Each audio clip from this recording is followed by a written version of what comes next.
Audio Jungle.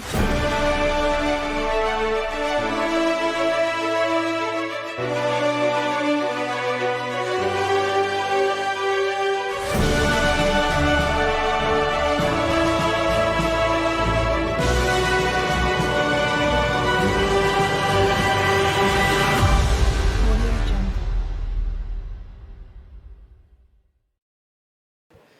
ولسه متواصلين اعزائي المشاهدين من داخل فعاليه جديده من فعاليات مهرجان ميسس ميك اب فيستيفال سيزون 8. ويسعدنا ويشرفنا ان نلتقي بالمتسابقين النهارده من داخل المهرجان. عرفينا بنفسك.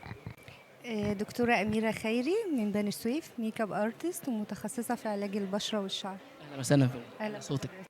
وانت حضرتك بنفسك. هيا جمال من القاهرة. اهلا وسهلا بك. أهلا بحضرتك. اول مشاركه ليك. لا، هو أنا الحقيقة شاركت في مسابقات كتير، بس أول مسابقة دولية في مصر. إن شاء الله. اول لحضرتك سيزون. أو ايه اللي لفت انتباهك؟ لا، هو التغيير حلو وقلت أجرب يعني حاجة جديدة وكده. ايه اللي لفت انتباهك النهارده؟ شايف النخبه حلوه.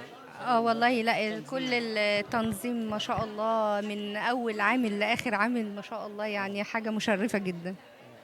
انا شايف النهارده الميك اب ارتست من الحضور يعني دولي من الوطن العربي كله. يمكن شايف منتجات جميله وشايف عروض جميله. ايه اللي لفت انتباهك؟ لفت انتباهي في بنات كتير تخصصك يعني. في بنات كتير ما شاء الله مختارة لوكات جميلة جدا. بس طبعا كل واحدة بتختلف من التانية. في ناس بتحب الألوان الكشمير، في ناس بتحب الألوان النود. طبعا كل واحدة لها رسمة عين مختلفة غير التانية. لا بس ما شاء الله يعني حاجات مشرفة جدا، وبنات كتير أنا شايفاها ما شاء الله اتطورت جدا في الميك اب يعني.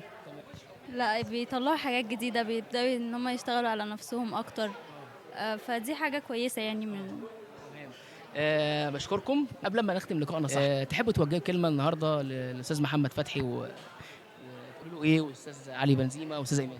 والله احنا بنشكرهم كل الشكر على مجهودهم الرائع. انا شايفة مجهود رائع فعلا.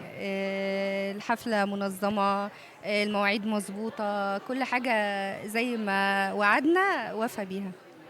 تحب توجه رساله او كلمه للاستاذ محمد فتحي واستاذ علي واستاذ ايمان تقولوا له ايه؟ لا، أحب نشكرهم على الدعم بتاعهم ده والمسابقة الحلوة دي.